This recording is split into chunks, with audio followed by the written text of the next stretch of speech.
Hello friends, स्वागत है आप सबका। अभी मैं गुजरात के सुरेंद्रनगर ज़िले में हूँ और ये जगह है चोटीला, एक छोटा सा टाउन है। और यहाँ पर गुजरात का प्रसिद्ध मंदिर है, चामुंडा माता का मंदिर है यहाँ पर पहाड़ी पर। और पूरे गुजरात से लोग यहाँ पर दर्शन करने आते हैं, भक्त यहाँ पर दर्शन करने आते हैं। काफ़ी प्रसिद्ध मंदिर है ये गुजरात का। तो अभी सुबह के 10 बज रहे हैं और मैं चोटीला मंदिर के पास में हाईवे पर बैठा हूँ नाश्ता करने के लिए। तो मैंने ये नाश्ता मंगवाया यहाँ पर, प्योर गुजराती फाफड़ा है और गोटा है, मेथी का भजिया जिसे बोलते हैं, और साथ में संभारा है, पपीते का जो बनता है वो, और कढ़ी है। तो गर्मा गर्म फाफड़ा है, फाफड़ा ट्राई करते हैं। एकदम क्रिस्पी है, बढ़िया। और ये है मेथी का गोटा, भजिया जो होता है मेथी का।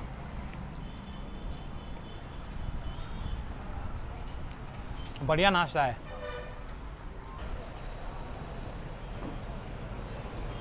तो बढ़िया नाश्ता हो गया गरम गरम, और अभी मंदिर के लिए चलते हैं।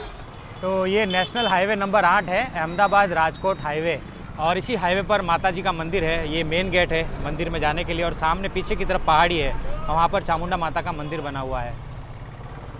मैं यहाँ बस से आया हूँ। गुजरात में कहीं से भी चोटीला के लिए बस मिल जाती है जो हमें यहाँ पर उतारती है हाईवे पर, और यहीं पर माता का मंदिर है, मैंने आपको बताया। वैसे चोटीला सुरेंद्रनगर में है, लेकिन नज़दीक का जो बड़ा सिटी है वो राजकोट है। राजकोट यहाँ से 50 किलोमीटर की दूरी पर है।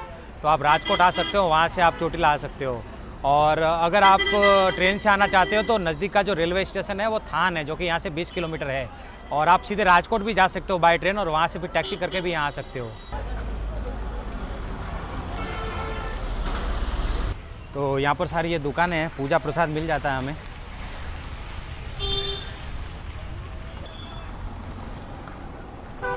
चोटीला का जो मंदिर है वो काफ़ी प्रसिद्ध है, तो यहाँ पर कई सारे होटल्स वगैरह बने हुए हैं, तो आपको स्टे की कोई दिक्कत नहीं होती है। उसके अलावा यहाँ पर कई सारी धर्मशाला भी बनी हुई है।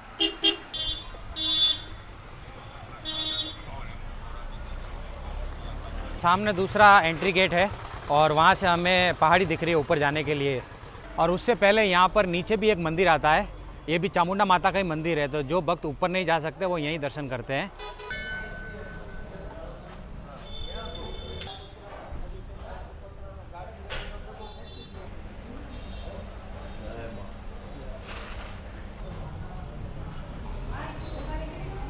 तो अभी हमने इस मंदिर में चामुंडा माता के दर्शन किए। ये चामुंडा माता का मढ़ कहलाता है। तो ये है दूसरा प्रवेश द्वार, और यहाँ पर इस तरफ में पार्किंग बनी हुई है, तो सारी गाड़ियाँ यहीं पर आती है, और यहाँ से हम आगे भी बढ़ सकते हैं। और एक रास्ता इस तरफ से जाता है इसके पास से, ये भी मंदिर के लिए है। तो दोनों में से कोई भी रास्ता हम चुन सकते हैं।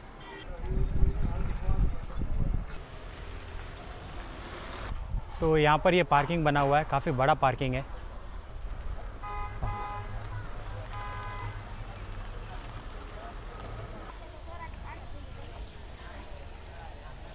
अभी हमें ऊपर पैदल जाना होता है मंदिर तक, सीढ़ी चढ़कर। करीब 635 सीढ़ियाँ हैं, लेकिन थोड़े ही समय में यहाँ पर ये रोपवे स्टार्ट होने वाला है, फिनिकियल सिस्टम वाला, और उसका 30 रुपये टिकट होगा। ये है अतिथि भवन, यहाँ पर रुकने की व्यवस्था है। अगर आप चाहो तो मंदिर के पास में नीचे यहाँ पर रुक सकते हो। तो ये अतिथि भवन है, और यहाँ पर आपको रूम मिल जाते हैं रहने के लिए। मात्र 100 रुपये लगता है एक नाइट का स्टे, अगर आपको यहाँ पर करना है तो। और अगर आप कॉमन में रहना चाहते हो तो केवल 50 रुपये में आपको यहाँ पर गद्दा मिल जाता है। करीब 40 से 50 के आसपास यहाँ पर ये कमरे रूम बने हुए हैं। तो यहाँ पर ये हॉल बना हुआ है, ये टॉयलेट बाथरूम है, और ये बड़ा सा हॉल है। और ये मेंस का है, मेंस का और लेडीज़ का अलग अलग बना हुआ है। तो यहाँ पर अगर आपको स्टे करना तो 50 रुपये में आपको गद्दा मिल जाता है। ये रूम है, देखो आप, यहाँ पर ये 5 बेड लगे हुए हैं। तो ये 5 लोगों के लिए है, मतलब 500 रुपये में आपको इतना बड़ा रूम मिलता है यहाँ पर। और टॉयलेट बाथरूम अटैच है साथ में।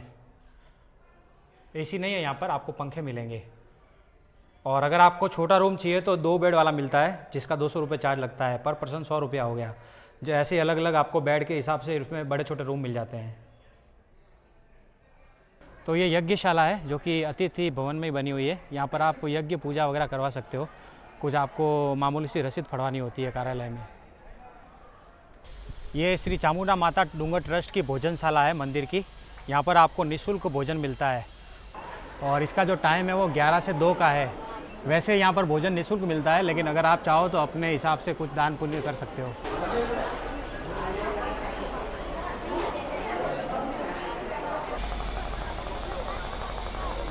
मैंने आपको 2 रास्ते बताए थे, तो एक ये वाला भी रास्ता है जो अंदर मंदिर के लिए आता है, और हम इस तरफ से आए हैं, और दोनों रास्ते यहाँ पर आकर मिल जाते हैं।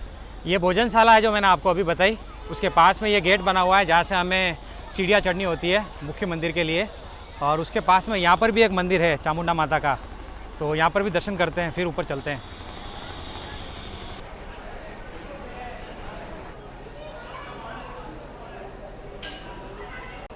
तो ये है माता जी का नीचे वाला दूसरा मंदिर।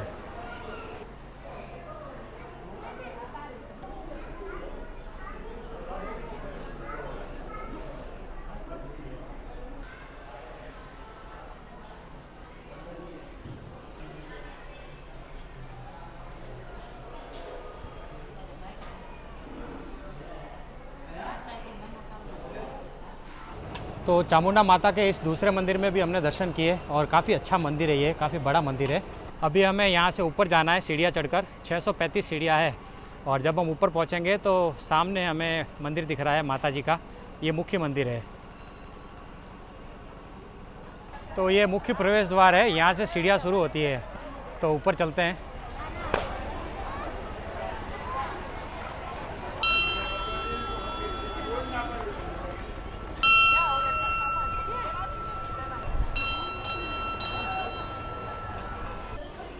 तो प्रॉपर यहाँ पर सीढ़ियों के ऊपर में शेड बनाया हुआ है, तो धूप वगैरह हमें नहीं लगती है, ये अच्छी बात है।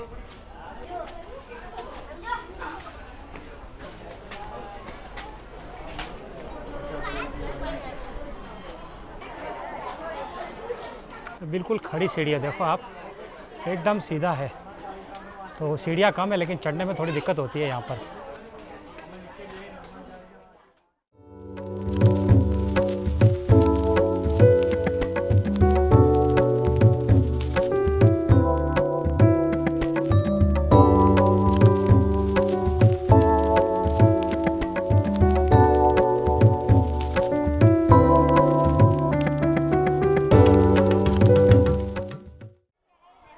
तो हम लोग ऊपर पहुंच गए हैं, यहाँ से अभी 30 से 35 सीढ़ियाँ और है, और चढ़ना नहीं, हमें थोड़ा आगे बढ़ना है। ये है जूता चंपल का स्टैंड, यहाँ पर जूते निकालते हैं। तो यहाँ पर भी हमें प्रसाद मिल जाता है मंदिर से ठीक पहले, और सामने मुख्य मंदिर है। तो ये मुख्य मंदिर है चामुंडा माता का, और यहाँ से एंट्री है।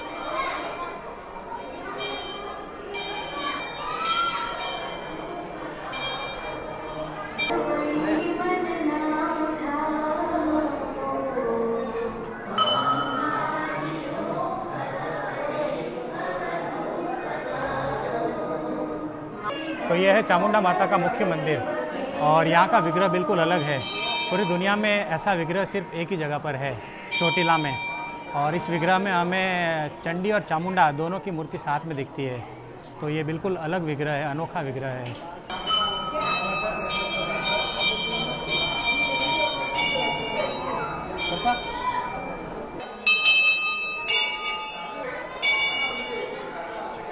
चामुंडा माता मंदिर में हमने दर्शन किए, और अभी यहाँ पर काफ़ी भक्त है। वैसे नवरात्रि शुरू नहीं हुई है, नवरात्रि 2 दिन बाद शुरू होगी, तब यहाँ पर लाखों की संख्या में भक्त आएंगे, और आज भी वैसे भक्त काफ़ी है, हज़ारों की संख्या में है। यहाँ पर ये मेलड़ी माता का मंदिर है।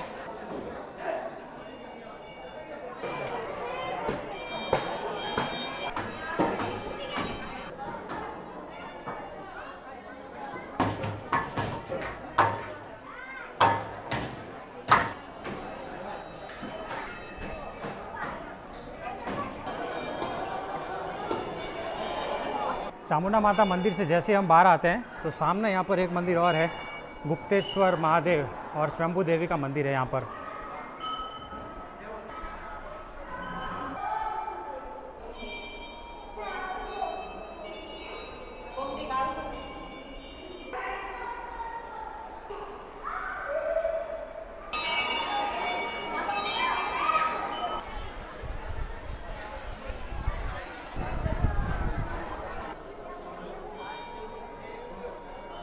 तो चामुंडा मंदिर में हमने दर्शन किए, काफ़ी अच्छे दर्शन हुए। और इस मंदिर के पीछे की जो कथा है वो इस प्रकार से है। पहले यहाँ पर चंड और मुंड नाम के राक्षस रहते थे और वो राक्षस यहाँ के गांव वालों को बहुत परेशान करते थे। गांव वालों की परेशानी दूर करने के लिए यहाँ पर जो संत और साधु महात्मा थे उन्होंने माता की तपस्या शुरू की और उनकी तपस्या से खुश होकर माता ने चंड और मुंड का यहाँ पर नाश किया था, उनका अंत किया था। तो क्योंकि माता ने उन्हें मारने के लिए चंडी का स्वरूप लिया था तो इसीलिए यहाँ पर मंदिर में चंडी और चामुंडा के दर्शन हमें साथ में करने को मिलते हैं। और यहाँ पर उन्होंने चंड और मुंड को मारा था, इसीलिए वो चामुंडा कहलाती है। चामुंडा मंदिर के बारे में और भी कई बातें प्रचलित है। कहा जाता है कि यहाँ पर रात को कोई नहीं रुक सकता, पहाड़ी पर सबको नीचे उतरना पड़ता है। रात के समय यहाँ पर माता की जो सवारी है, जो शेर होता है, सिंह होता है, वो घूमता है इस पहाड़ी पर, तो इसलिए कोई नहीं रुकता यहाँ पर। दूसरा तर्क ये भी दिया जाता है कि पहले के समय में यहाँ पर एक यात्री माता के मंदिर के सामने सो गया था, लेकिन जब वो सुबह उठा तो उसने अपने आप को नीचे पाया। तो उसके बाद से यहाँ पर रात को सोने का और रात को ठहरने का सिस्टम बंद कर दिया गया, यहाँ पर कोई नहीं ठहरता है। और बाकी ऐसा भी कहा जाता है कि मंदिर की मर्यादा भंग ना हो, यहाँ पर साफ़ सफाई रहे, नियम के हिसाब से सब चले, इसीलिए यहाँ पर शाम के बाद में सभी लोग नीचे उतर जाते हैं और सुबह फिर मंदिर के लिए दर्शन करने के लिए आते हैं।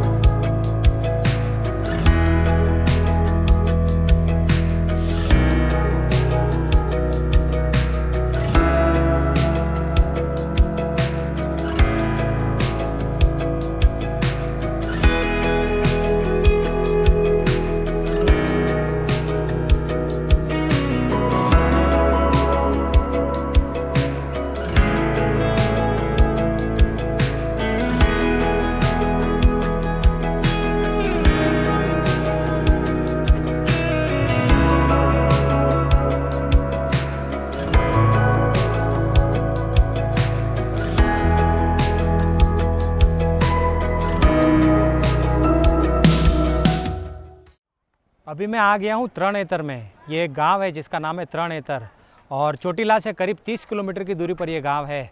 और चोटीला से यहाँ आने के लिए हमें टैक्सी और ऑटो मिल जाते हैं। तो मैंने एक प्राइवेट टैक्सी की है जिसको मैं 1200 रुपये दे रहा हूँ टैक्सी वाले को।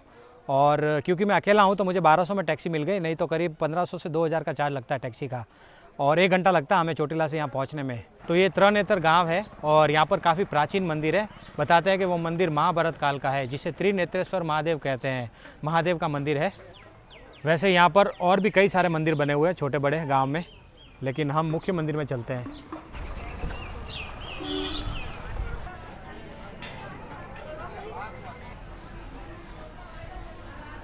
तो सामने मुख्य मंदिर है त्रिनेत्रेश्वर महादेव। यहाँ पर ये बोर्ड है, इस पर लिखा हुआ है कि त्रिनेत्रेश्वर शिव जी का मंदिर है, जो कि 10वीं सदी में बनाया गया था। और उसके बाद 1898 में उस मंदिर को हटा के फिर नया मंदिर बनाया गया। तो मंदिर फिर से बनाया गया, लेकिन यहाँ पर एक कुंड है जो कि काफ़ी प्राचीन है। तो ये है त्रिनेत्रेश्वर मंदिर, जो कि महादेव का मंदिर है। और जैसा कि बोर्ड पर लिखा गया था, ये कुंड प्राचीन है जो मंदिर के चारों तरफ है। और ये मंदिर बाद में बनाया गया है। पहले यहाँ पर प्राचीन मंदिर था 10वीं सदी का। और बताते हैं कि उससे पहले भी यहाँ पर महाभारत काल का मंदिर हुआ करता था, लेकिन समय बीतते बीतते मंदिर खंडर हो गया और फिर नया मंदिर बनता गया।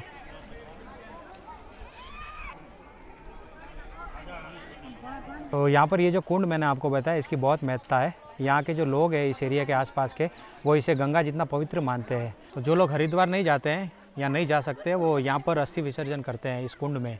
तो काफ़ी प्राचीन कुंड है और ये इसको काफ़ी मान्यता प्राप्त है इस कुंड को।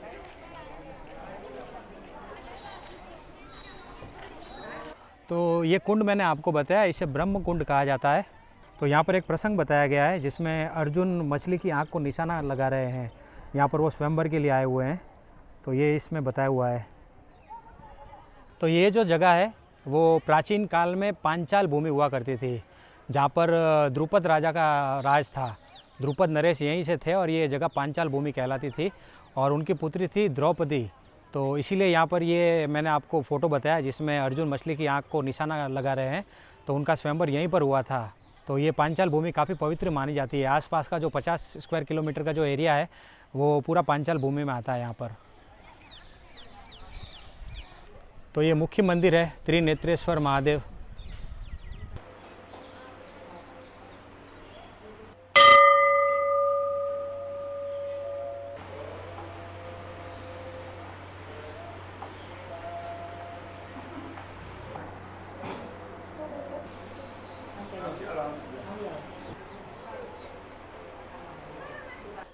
तो मंदिर में हमने दर्शन किए और यहाँ पर आप देखो ये एक और स्ट्रक्चर बना हुआ है। तो ऐसा बताते हैं कि अगर हम यहाँ से निकलते हैं और सामने की तरफ बाहर निकल जाते हैं उस तरफ से, तो आपके पूरे पाप धुल जाते हैं, ऐसा बताते हैं। तो एक भाई साहब यहाँ से निकल रहे हैं, देखो आप। तो बताते हैं कि अगर आपके कर्म अच्छे हैं तो आप यहाँ से निकल जाते हो, नहीं तो आप फंस जाते हो यहाँ पर।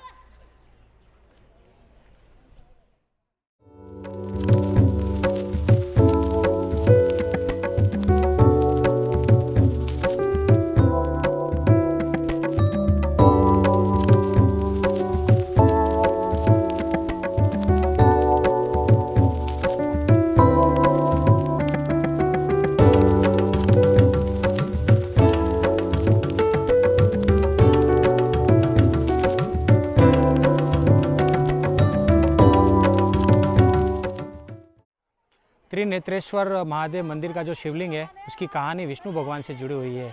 बताते हैं कि पूर्व काल में भगवान विष्णु यहाँ पर शिव जी की पूजा अर्चना करते थे, उनका नित्य कर्म था और वो यहाँ पर शिवलिंग के ऊपर फूल चढ़ाया करते थे। विष्णु भगवान यहाँ पर 108 फूल चढ़ाते थे। तो एक दिन जब वो फूल चढ़ा रहे थे तो एक फूल कम हो गया, ऐसा बताते हैं। तो यहाँ पर जो उपस्थित संत महात्मा थे उन्होंने कहा कि अगर आपको आपकी भक्ति पर इतना विश्वास है तो आप अपनी आँख निकाल कर चढ़ा दो, भगवान शिव खुश हो जाएंगे। तो उसके बाद में बताते हैं कि भगवान विष्णु ने अपनी आँख निकाल कर शिवलिंग पर चढ़ा दी, जिससे भगवान शिव खुश हुए और वो प्रकट हुए और उन्होंने उस आँख को लेकर अपने सर पर लगा दिया। उसके बाद से भगवान शिव त्रिनेत्रेश्वर कहलाए।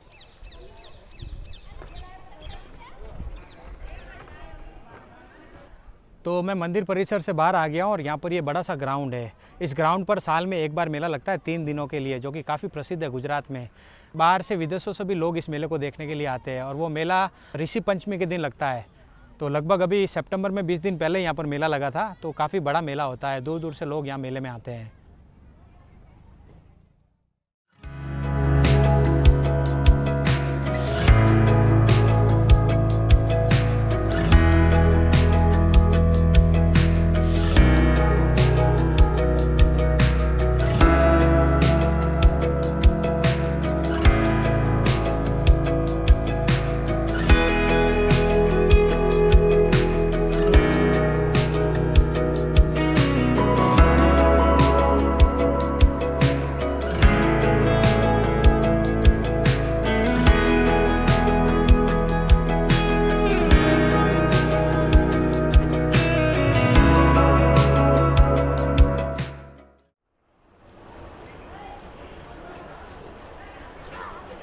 तो अभी बज गए हैं 4:45 और ये जगह है थान रेलवे स्टेशन। यहाँ से मेरी सूरत की ट्रेन है 5 बजे की, 15 मिनट बाद ट्रेन आएगी।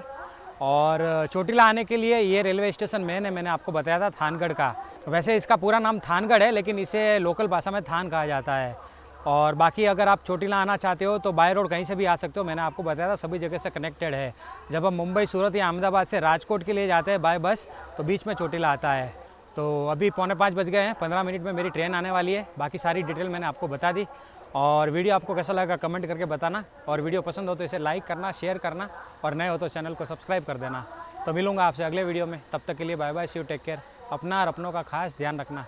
वीडियो पूरा देखने के लिए आपका शुक्रिया, तुम्हारा खूब खूब आभार। आवजो।